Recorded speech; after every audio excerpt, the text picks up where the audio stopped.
Nah sekarang orang miskin nggak boleh sekolah itu benar Pak. Anak bapak ibu pintar bisa ke fakultas kedokteran? Belum tentu.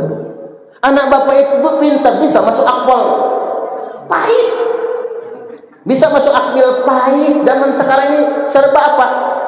Buah tangan, ringan tangan, kaki tangan, atau tangan kanan, baru tanda tangan.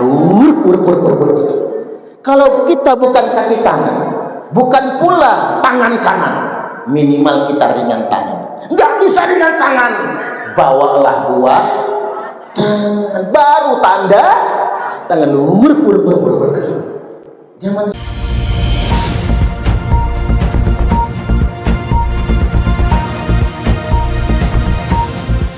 jadi Rasulullah Sallallahu Alaihi Wasallam bersabda, utitu bil buraq, didatangkan kepadaku buraq,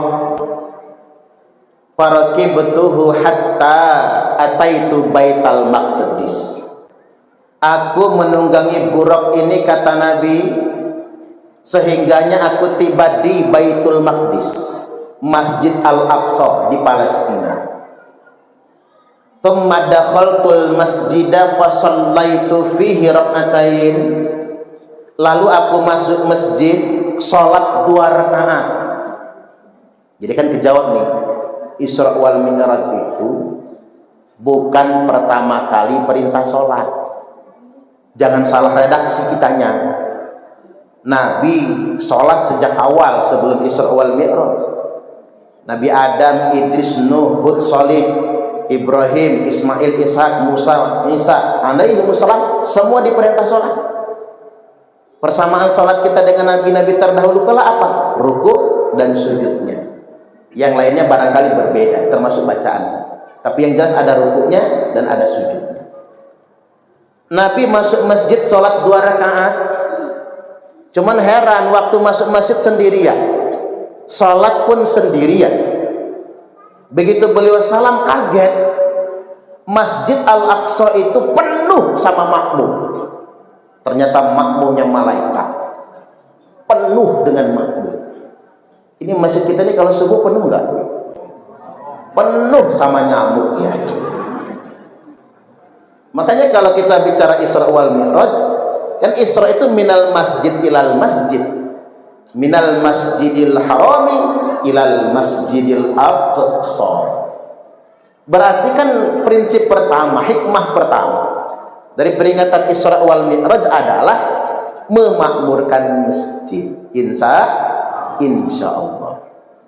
Selesai sholat 2 rakaat Nabi kita, thumma kharajtu, lalu aku keluar di beranda masjid. Faja'ani Jibril, mendatangi aku malaikat Jibril. Nah, berarti Jibril itu enggak dari Mekah mendampingi Nabi. Pendampingan Jibril itu dari Masjid Al-Aqsa. Selesai sholat, Nabi kita keluar, Jibril datang. Bi'ina'im min khamrin, dengan secawan khamr, wa ina'im min laban, dan secawan susu. Tahu khamr enggak, Bu? Khamr itu susu gendruwo katanya. Tuak lah bahasa Indonesianya tuak ya. Kan sama-sama putih, susu warnanya putih, khamr juga warnanya putih. Waktu itu khamr belum haram, maka masih boleh diminum. Seandainya Nabi milihnya khamr, enggak dosa, karena masih halal. Di tangan Jibril susu, di tangan kirinya khamr, ditawarkan kepada Nabi. Nabi mikir, saya pilih susu atau khamr nih? Fakhtartul laban, aku pilih segelas susu. Wa qala Jibril berkata, ikhtartal fitrah, tepat banget pilihan kamu Muhammad. Laqad asabtal haqq, pilihan kamu benar. Loh Jibril, seandainya aku minumnya khamr tadi apa jadinya? Seandainya yang engkau pilih tadi khamr Muhammad, maka itu pertanda umatmu akan teler semua. Nabi udah jelas-jelas minum susu saja masih banyak umatnya yang teler. Ya bayar. Masih banyak umatnya minuman keras. Lah sekarang tempat keramaian apa yang nggak ada minuman keras? Konser musik tempatnya minuman keras. Organ tunggal tempatnya minuman keras. Orang hajatan tempatnya minuman keras. Kadang-kadang kalau di kampung walaupun kiai yang hajatan Pak, ada minuman keras. Bukan kiainya yang beliin, tukang parkir beli sendiri. Disebut-sebutin. Ya andai kata Nabi minumnya khamar, teler semua kita. Hidangan Isra wal Mi'raj ini bukan tripanca. Tapi jangan-jangan tuak, jangan-jangan. Wong kemarin aja viral di Banyuwangi, publik akbar Isra wal Mi'raj, ngundang artis seksi, goyang ngebor di panggung. Saya kira hoax Pak, saya kira hoax itu. Bener ternyata. Saya pikir itu editing kan, diedit orang misalnya kan, AI misalnya. Masya Allah, mati kak bangi kata orang Lampung Pak, mati kak lawang. Alangkah woi pengajian itu. Lah Nabi minum susu saja umatnya kayak gitu model. Apatah lagi Nabi minumnya khamar, teler semua kita. Walaupun kalau dipikir-pikir Bapak Ibu, Nabi milihnya enak, tangan kanan Jibril susu, tangan kirinya khamar. Adresnya jelas, alamatnya pasti, enak milihnya. Kayak nyanyian zaman dulu itu gimana? Madu. Masih ingat aja mama ya. Kalau anak SMA nggak ingat lagi tuh lagu itu. Racun. Kan begitu. Madu di tangan kananmu katanya, racun di tangan kirimu. Enak milihnya.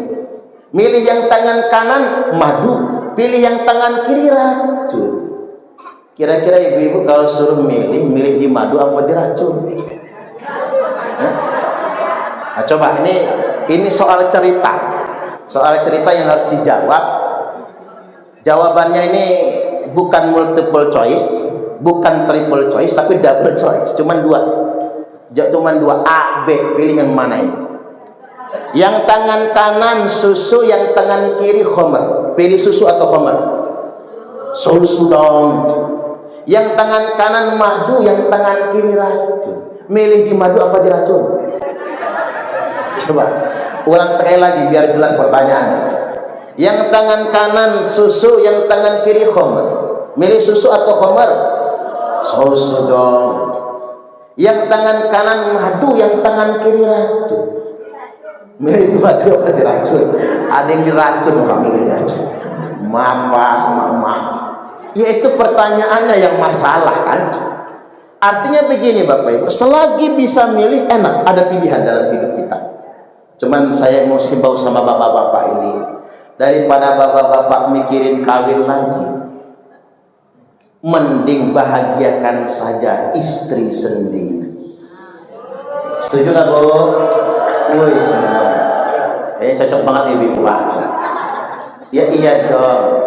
Saya nggak setuju dengan orang yang mengatakan Pak Ustadz Mufti Aziz mau kawin lagi. Malah jawab begini dia, satu aja gak habis-habis. Emang siapa yang mau ngabisin juga? Salah jawaban itu Ustadz, salah itu. Jawaban yang benar, Ustadz mau kawin lagi. Saya daripada mikirin kawin lagi, mending saya akan bahagiakan istri saya sendiri. Itu yang luar biasa. Hati-hati, karena begini Pak, kita ada kaidah usul itu kan begini, darul mafasid muqaddamun ala jalbil masalih. Menghindari potensi kerusakan lebih diutamakan daripada mencapai kemaslahatan atau sesuatu yang kita inginkan. Bahasa awamnya begini, buat apa bapak-bapak ngerumat janda kalau pada akhirnya mesti menjandakan istri sendiri? Setuju gak kira-kira? Mulai sekarang bapak-bapak punya kewajiban membahagiakan istri. Katanya sih, istri yang rajin dicium suaminya sehari minimal 3 kali akan lebih awet muda 17 tahun. Jadi usianya muda 17 tahun. Makanya ibu-ibu itu yang cepat peot, cepat kerut, dan cepat burik, ketahuan nggak pernah diemut lakinya itu ya. Makanya cepat tuirnya kan gitu, cepet ngelihatnya itu.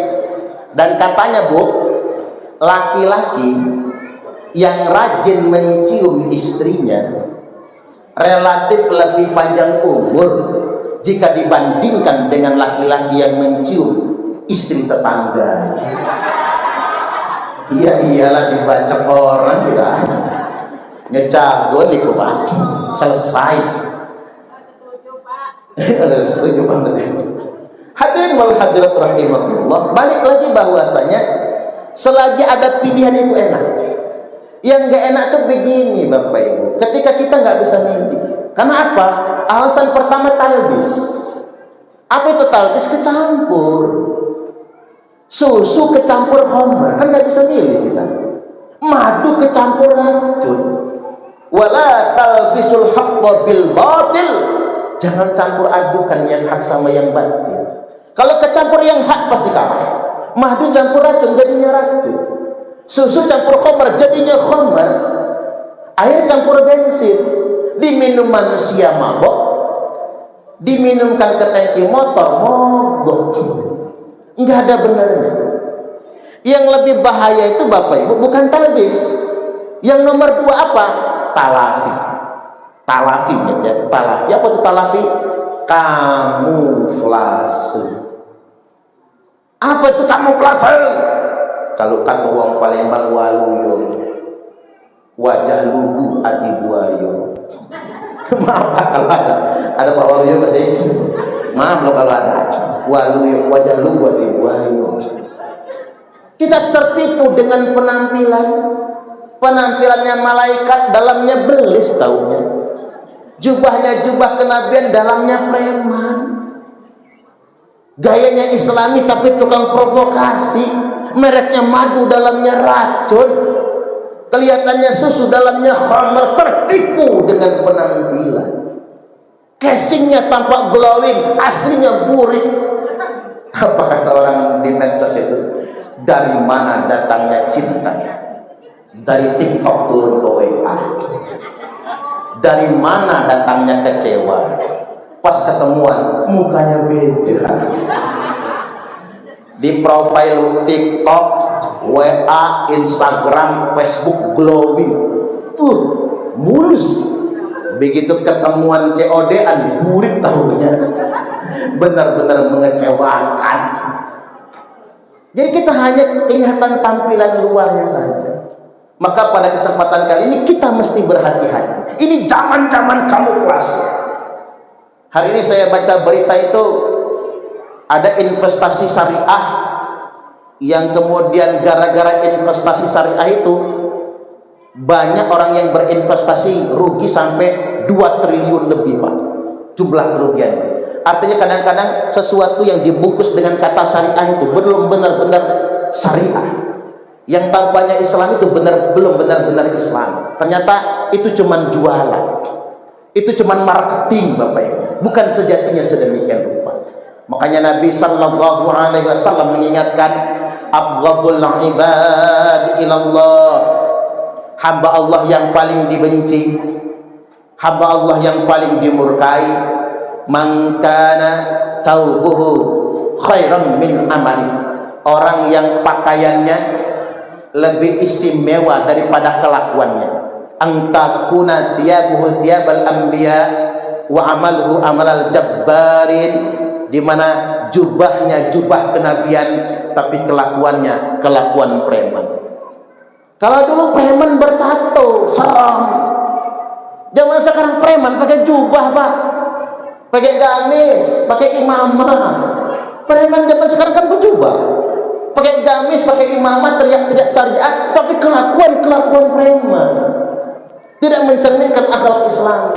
Makanya kita waspada. Baik, selesai minum susu Nabi kita, thumma araja bina ila sama'id dunya, kemudian kami naik kata Nabi ke langit dunia, langit yang pertama itu. Ya kalau enggak dinaikkan, bukan naik dewek, dinaikkan Bapak Ibu. Ya enggak bisa lah naik dewek. Karena kana miqdaruhu khamsina alfasana. Jarak bumi kita nih sama langit pertama itu sama dengan jarak tempuh perjalanan 50.000 tahun lamanya. Ya nggak nyampe umur kita. Umpama sanggup naik, umurnya nggak nyampe 50.000 tahun lama. Maka Nabi itu dinaikkan. Nabi kemudian naik, fastaftaha Jibril, Jibril ketok pintu.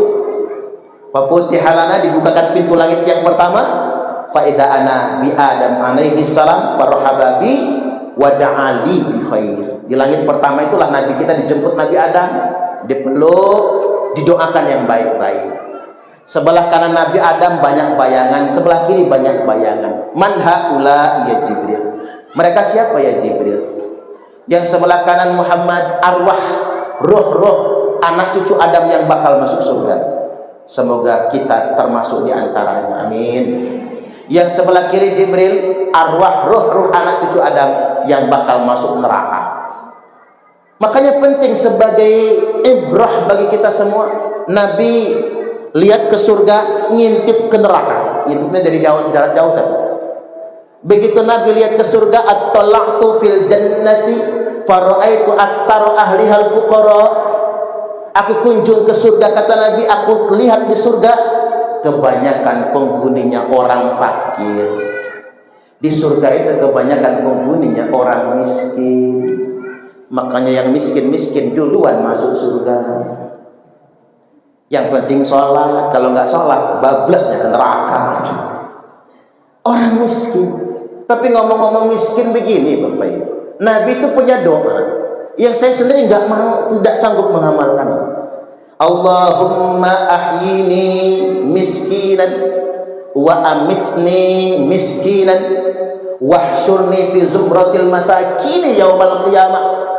Ya Allah, kata Nabi, hidupkan saya dalam keadaan miskin, matikan saya dalam keadaan miskin, dan bangkitkan saya pada hari kiamat nanti bersama rombongan orang miskin. Subhanallah. Saya nggak berani mengamalkan itu. Miskin benar saya nanti, nggak berani Pak. Tapi miskin dalam bahasa Nabi itu harus kita lihat dari perspektif positif. Miskin itu apa sih? Nggak banyak mau, nggak banyak kendak Pak, nggak banyak rasa. Kata umat, miskin itu mandek banyak rasa. Yang susah itu yang banyak rasa, yang banyak kendak, yang banyak mau, ya bayar. Lah ada loh ibu-ibu itu belum bisa bahagia gara-gara belum bisa jalan-jalan ke Paris Perancis. Belum bisa bahagia gara-gara belum bisa jalan-jalan ke Maldives, Maladewa. Lah ibu-ibu di Sukarame ya. Ya ibu-ibu di Sukarame ini sekedar tahun baruan ke Mutun aja senangnya bukan main. Iya enggak Bu? Tandanya ibu-ibu tak banyak rasa, nggak banyak kepengen. Loh artis-artis, pejabat-pejabat, bini-bini bupati di Indonesia ini, tas saja harga 1 miliar loh, nggak satu berderet dalam lemari. Coba kalau dipikir, tasnya harga 1 miliar, isi tasnya paling minyak kayu putih, paling bantai itu kan. Lah ibu-ibu di Presker ya Bu ya. Lah ibu-ibu di sini cuman beli tas yang harga 200.000 belinya di Shopee lagi. Shopee flash lagi ya Bu ya, flash sale itu nah.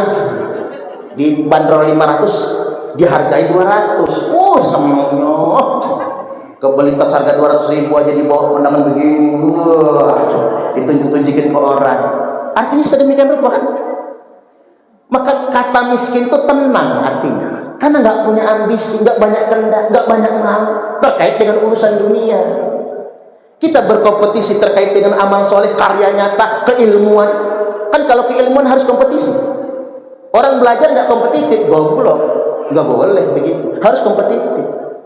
Beramal soleh harus kompetitif, berinfak harus kompetitif. Tapi harta dunia tak boleh berkompetisi. Lelah kita berkompetisi akan urusan dunia. Kita kaya hari ini, besok banyak yang lebih kaya. Makanya kata Jack Ma, salah satu orang terkaya di dunia, terkaya di Tiongkok, salah satu orang terkaya di Asia, mengatakan, sejak aku dinobatkan sebagai orang yang terkaya, saya sulit tidur, kata Jack Ma. Karena yang di pikiranku, bagaimana agar aku bisa menambah harta, agar aku tetap bertengger sebagai orang terkaya. Gak bahagia jadi orang kaya itu, gak bahagia. Makanya yang dikatakan Nabi miskin itu ya biasa saja. Saya ingin sampaikan Bapak Ibu, kita ini boleh kaya. Kata boleh kan bahasa fikih, mubah Bapak Ibu. Boleh kaya, enggak makruh, enggak haram. Ya jangan underestimate Pak. Bapak-bapak ketemu orang kaya begini, Pak ngapain kaya? Kaya itu hisapnya berat loh Pak. Jangan gitu amat juga nih Pak. Kaya itu boleh, kaya itu boleh. Tapi, kok pakai kata tapi ya, seakan-akan menihilkan sebelumnya. Tapi nggak apa-apa. Tapi bermental kaya itu wajib. Kaya itu mubah, tapi bermental kaya itu wajib. Halo, setuju nggak kira-kira? Karena zaman sekarang banyak orang yang bermental miskin, Bapak Ibu. Rumah sudah gedong, lantai sudah keramik, tapi masih aja ngarep PKH, bansos, BLT. Halo. Kalau wayahnya pengajian sama kondangan, emak-emak itu kayak orang kaya semua. Apa-apa serba matching, kerudung pink, baju pink, androk pink, bedak pink, lipstick pink, nyangkut-nyangkut di gigi lagi ya. Gigi aja ikut pink loh. Gayanya kayak sosialita orang kaya. Tapi kalau wayahnya ada bansos, ada BLT, pakai daster semua, nunjuk-nunjukin kalau melarat kan begitu. Ini kan mental miskin Bapak Ibu. Mental miskin itu yang harus kita hindari sebetulnya. Jadi jangan bermental subsidi. Makanya terus terang saja Pak, saya ini termasuk yang mengkritisi MBG. MBG itu kan menentang ilmu orang tua. Orang tua dulu sering mengajarkan begini, jangan kasih ikannya, kasih kailnya. Lah ini dikasih makannya, jadi tahi lagi. Ikan jadi tahi Pak. Loh itu kan untuk tahun 2026 ini saja 350 triliun anggaran MBG. Kemensos punya MBG juga buat lansia-lansia. Nanti Profesor Yunus dapat tuh kayaknya karena masuk lansia. Beliau malah masuknya udah manula malahan kan. 81 loh. Lebih tua 2 tahun daripada Megawati Soekarno Putri beliau. Itu mungkin 400 triliun. Kalau saya pakai logika sederhana, 400 triliun itu Bapak Ibu, ganti saja dengan sekolah bebas biaya, negeri maupun swasta, pesantren maupun sekolah umum, dari SD sampai perguruan tinggi. Setuju nggak kira-kira? Artinya dana itu dialokasikan ke pesantren, ke sekolah, ke universitas. Nah sekarang orang miskin nggak boleh sekolah itu benar Pak. Anak bapak ibu pintar bisa ke fakultas kedokteran? Belum tentu. Anak bapak ibu pintar bisa masuk akpol pahit, bisa masuk akmil pahit. Zaman sekarang ini serba apa? Buah tangan, ringan tangan, kaki tangan, atau tangan kanan, baru tanda tangan. Kalau kita bukan kaki tangan, bukan pula tangan kanan, minimal kita ringan tangan. Nggak bisa ringan tangan, bawalah buah tangan, baru tanda tangan. Zaman sekarang orang miskin nggak boleh sakit, rumah sakit mahal, BPJS kelas 3 habis kelasnya, naik kelas bayar juga. Halo, ini penting ini. Atau begini Pak, 400 triliun itu ganti saja konversi ke pembangunan infrastruktur. Saya baca berita itu, Gubernur Lampung mengajukan pinjaman ke Bank BJB. Pengajuannya minta rekomendasi persetujuan dari Menteri Dalam Negeri 1 triliun dan disetujui oleh Menteri Dalam Negeri. Untuk apa? Pembangunan jalan di tahun 2026. Muncul pikiran saya, seandainya MBG itu 10 triliun untuk satu provinsi, mulus jalan seprovinsi Lampung. 5 tahun Pak, setahun 10 triliun, 5 tahun 50 triliun. Enggak ada jalan enggak aspal, semua jalan aspal, di beton, Kalau habis semua jalan nggak bisa aspal lagi, kebun di aspal tak apa-apa. Saking loh Pak. Lah mengapa orang menjadikan itu proyek? Ya proyek. Maaf ini yang punya dapur SPPG. Maaf ya. Karena proyek Bapak. Akhirnya selamanya bangsa Indonesia akan bermental miskin. Pak Presiden heran mengapa Indonesia ini kaya tapi rakyatnya miskin.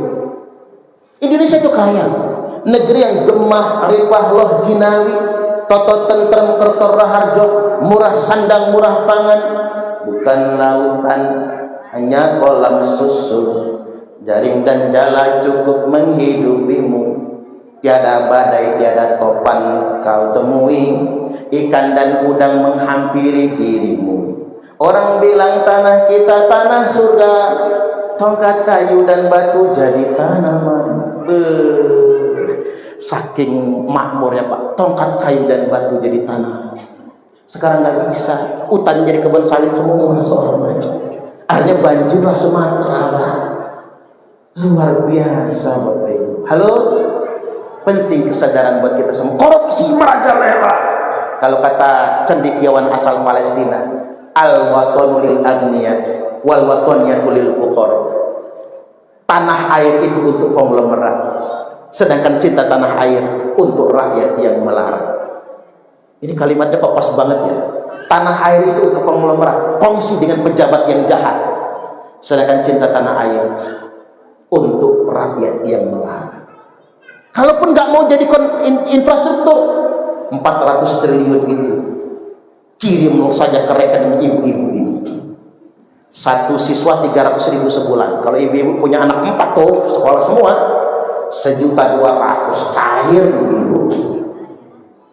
Nggak akan dikorupsi, asal jangan dikirim ke rekening bapaknya.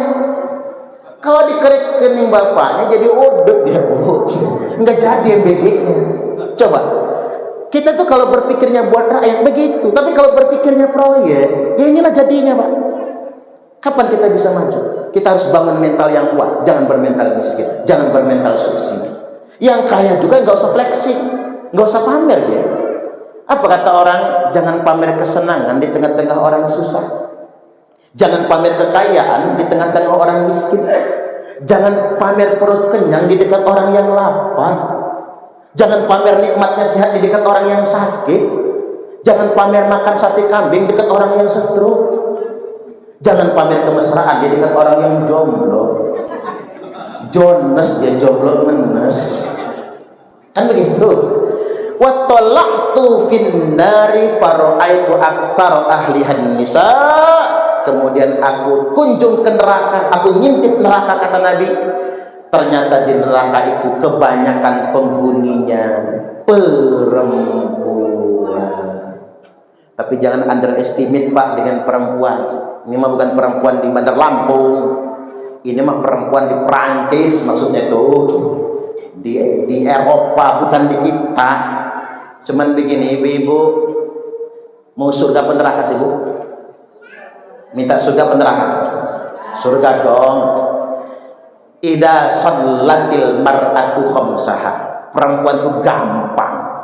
Yang penting satu, sholat 5 waktu.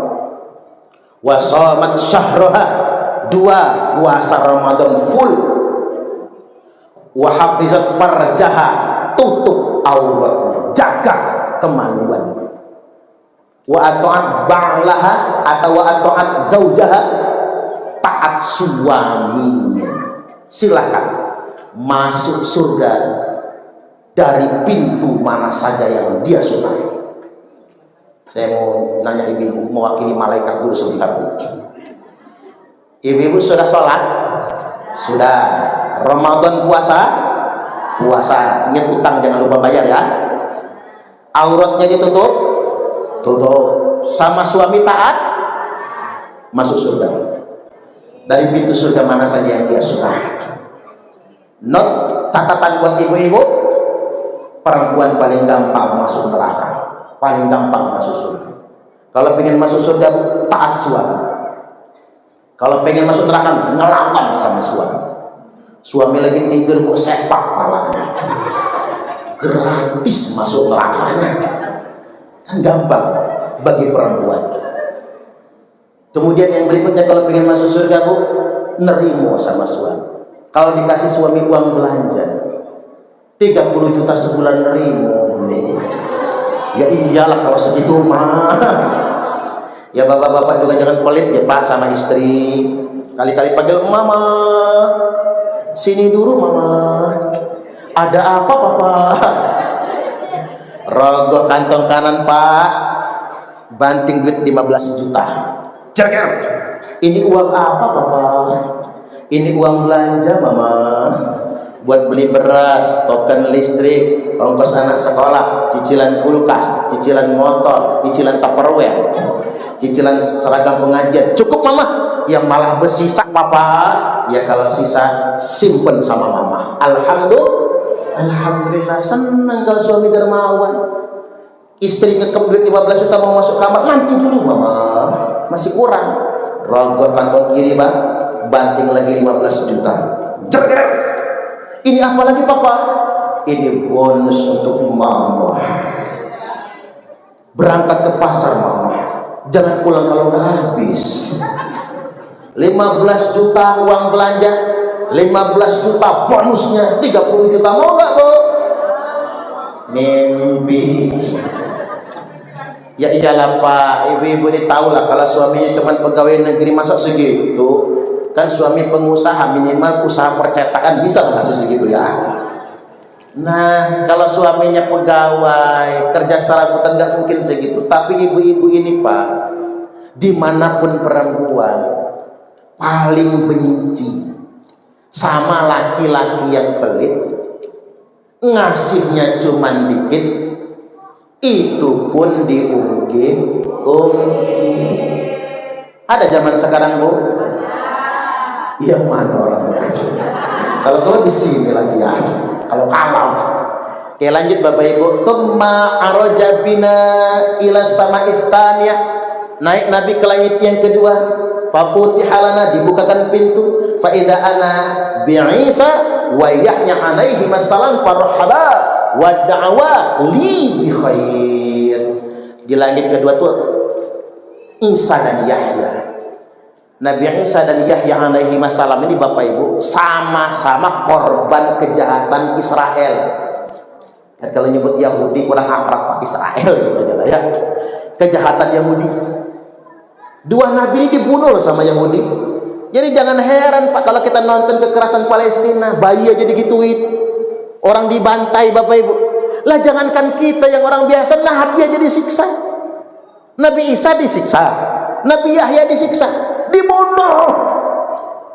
Yang Allah selamatkan dari Nabi Isa itu cuma nggak disalib aja, langsung diangkat, tapi dibunuh Yahudi. Siapa yang bunuh Nabi Isa? Siapa yang bunuh Nabi Yahya? Ya Yahudi. Bahkan Nabi Yahya saya itu nyumput di dalam pohon yang ada belahannya itu. Calak Yahudi itu Pak, lebih calak dari kita. Kata Yahudi, lihat si Yesaya nyumput di pohon itu, digergaji Pak. Pohonnya putus, Yesayanya putus juga. Alangkah jahatnya Yahudi. Nggak bisa dia bunuh, langsung diracun. Siapa salah satu korban racunnya? Nabiullah Muhammad sallallahu alaihi wasallam. Nabi itu diracun. Kalau nggak ditolong oleh Allah, ya matilah.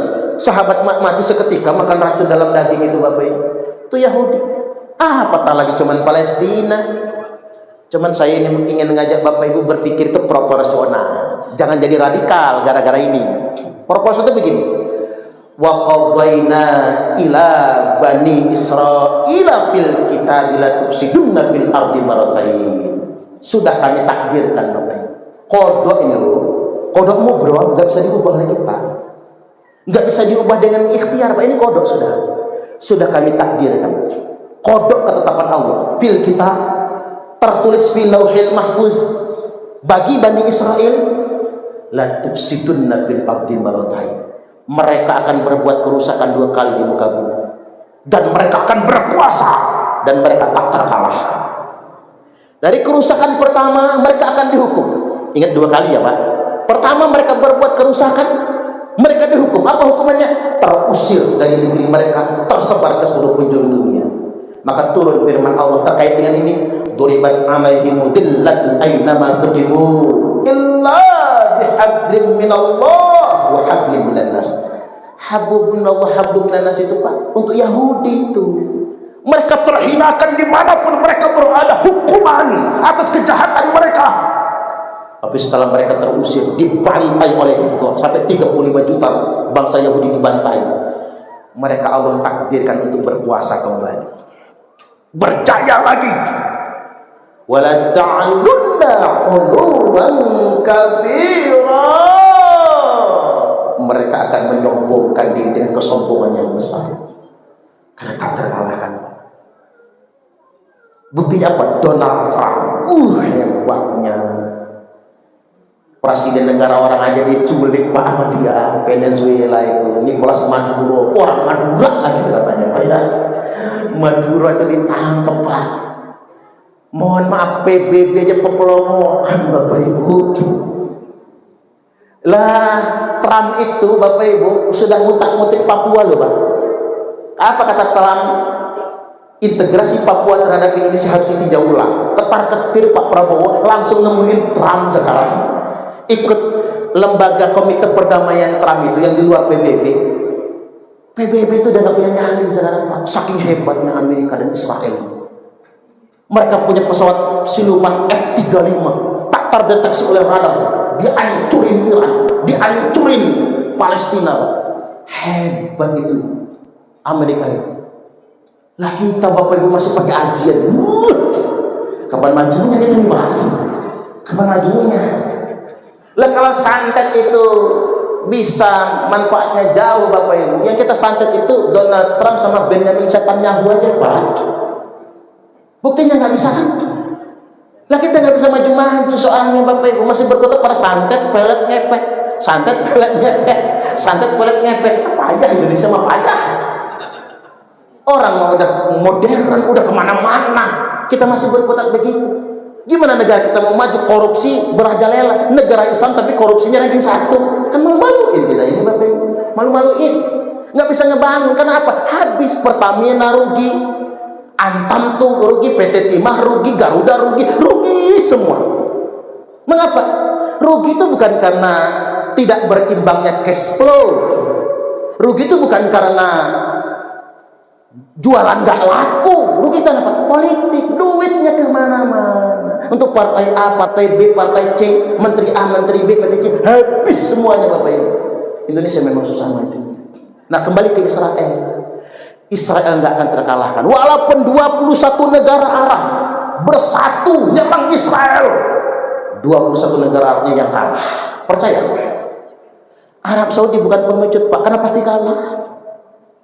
Iran pasti kalah. Turki udah pernah kalah. Mesir kalah, nyerah Mesir itu. Lah kapan dia kalah? Sabar, nunggu Imam Mahdi memimpin pasukan, dibaiat di Ka'bah. Ismuhu ismi wa ismu abihi isma abik. Namanya persis namaku kata Nabi. Nama bapaknya nama bapakku, Muhammad bin Abdullah. Al-Mahdi minna, keturunan kami kata Nabi. Min waladi Fatimah, keturunan dari jalur Fatimah. Lahirnya di mana? Di Madinah. Jadi kalau di Bandar Lampung ada Nabi namanya Sudimin, jangan percaya.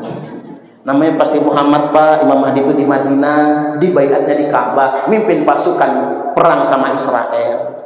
Israel dan pasukannya kalah, dibekingin oleh Dajjal, Al-Masih Ad-Dajjal. Yang bisa bunuh Dajjal bukan Imam Mahdi, yang bisa bunuh Al-Masih Ad-Dajjal adalah Isa Al-Masih. Turunlah Nabi Isa di Menara Putih Damaskus, lalu ke Palestina, masuk Masjid Al-Aqsa waktu subuh, jadi makmumnya Imam Mahdi. Setelah itu perang, baru kalah Dajjal. Itulah masa kekalahan Israel. Jadi maksud saya begini Bapak Ibu, sabar, nggak usah jadi teroris ecak-ecak mau bela Palestina ya Pak, nggak usah sabar. Jadi jangan keluar dari koridor yang ada Bapak Ibu, taat aja pemerintah kita.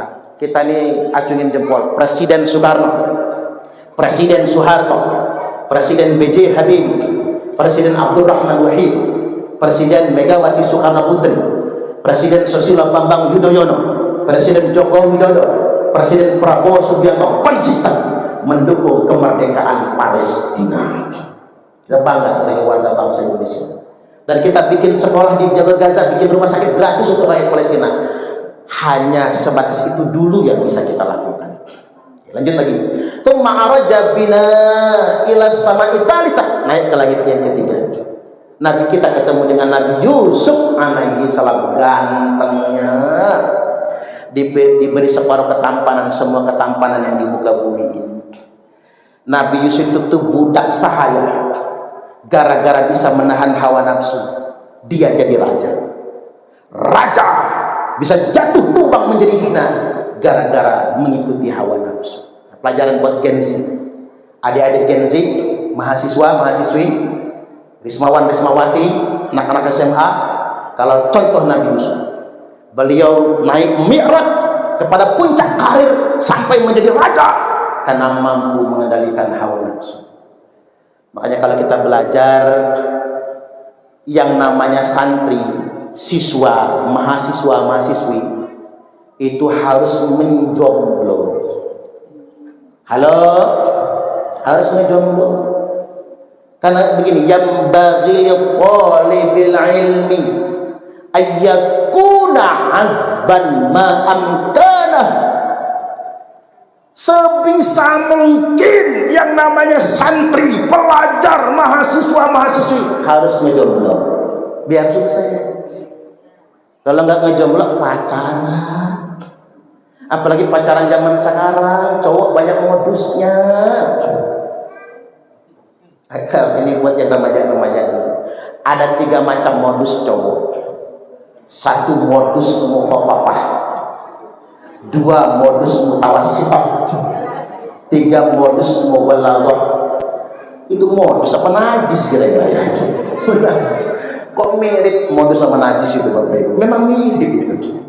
Modus mukhafafah, modus minimum, modus paling ringan. Modus mutawassithah, modus medium atau optimum, tengah-tengah.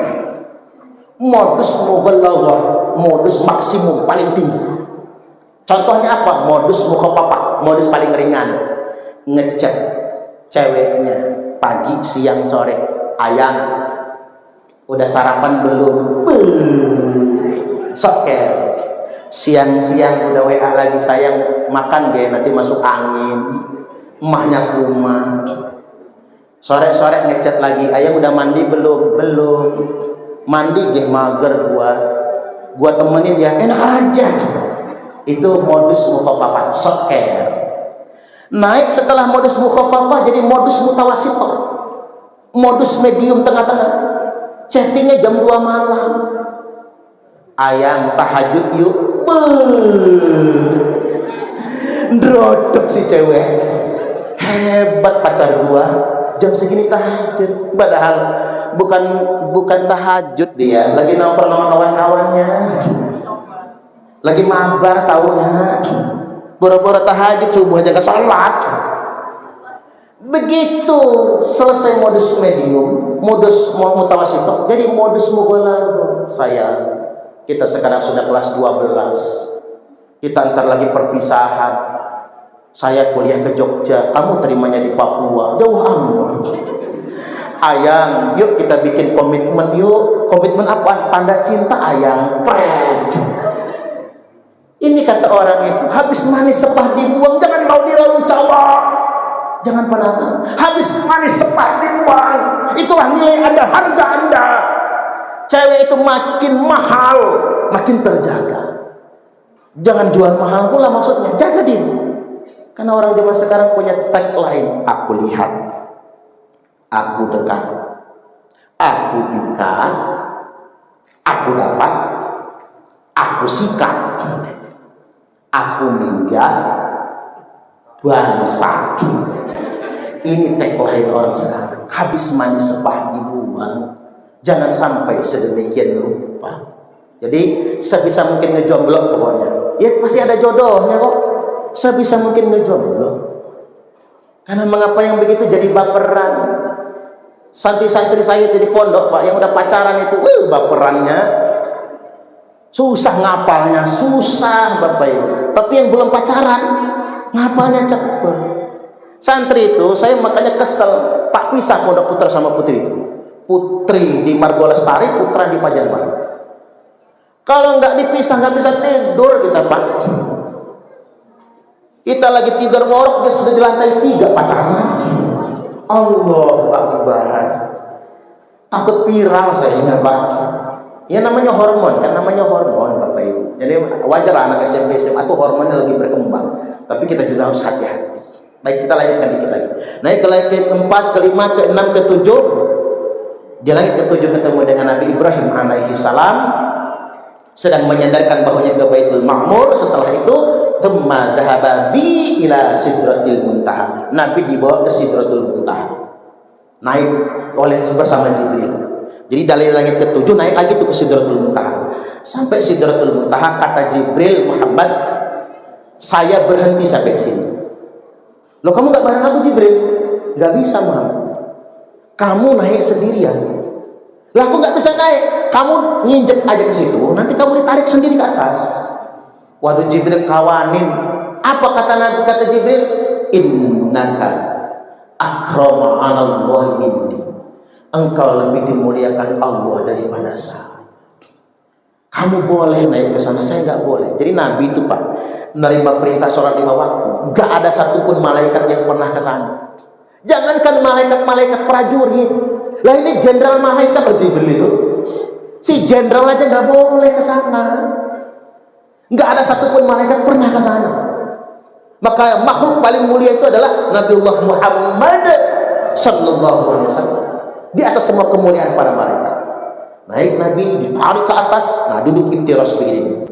Duduk iftiras, menduduki telapak kaki kiri, menegakkan telapak kaki kanan, tangan di atas paha ke arah lutut begini.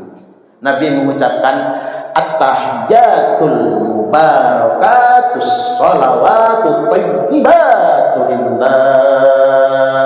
Itulah ucapan penghormatan. Pengganti salam. Kalau sesama makhluk assalam, Pak. Assalamualaikum, itu sama makhluk. Nggak ada orang aja kita kalau masuk kebun-kebun hutan itu assalamualaikum kan? Sesama makhluk Allah nggak apa-apa.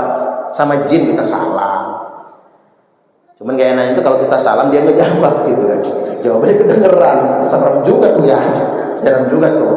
Kita ke kubur salam. Tapi kalau sama Allah jangan salam, melunjak namanya itu.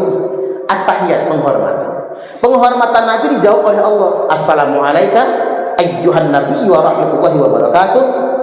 Baru Allah salam kepada Nabi kita. Lalu Nabi menjawab lagi, assalamualaikum, keselamatan untuk kami ya Allah, wa ala ibadillahi sholihin, dan kepada semua hamba Allah yang sholih. Asyhadu an la ilaha illallah. Nah, ini kita ini ahli sunnah wal jamaah, Bapak Ibu. Ahli sunnah wal jamaah itu ada 4 versi. Begini nih. Imam Hanafi, la ilaha illallah, nggak digenggam. La nafi, ngangkat, isbat turun. La ilaha illallah, madzhab Hanafi. Yang kedua madzhab Maliki, digenggam, digerakkan kanan kiri. Tak. Ada yang atas bawah begini. Itu ahli sunnah wal jamaah juga. Yang nomor 3 mayoritas di Indonesia, illallah ngangkat. Ini madzhab Syafi'i. Illallah ngangkat. Pas isbat ngangkat tunjuknya. Ini madzhab Syafi'i. Ahli sunnah wal jamaah juga.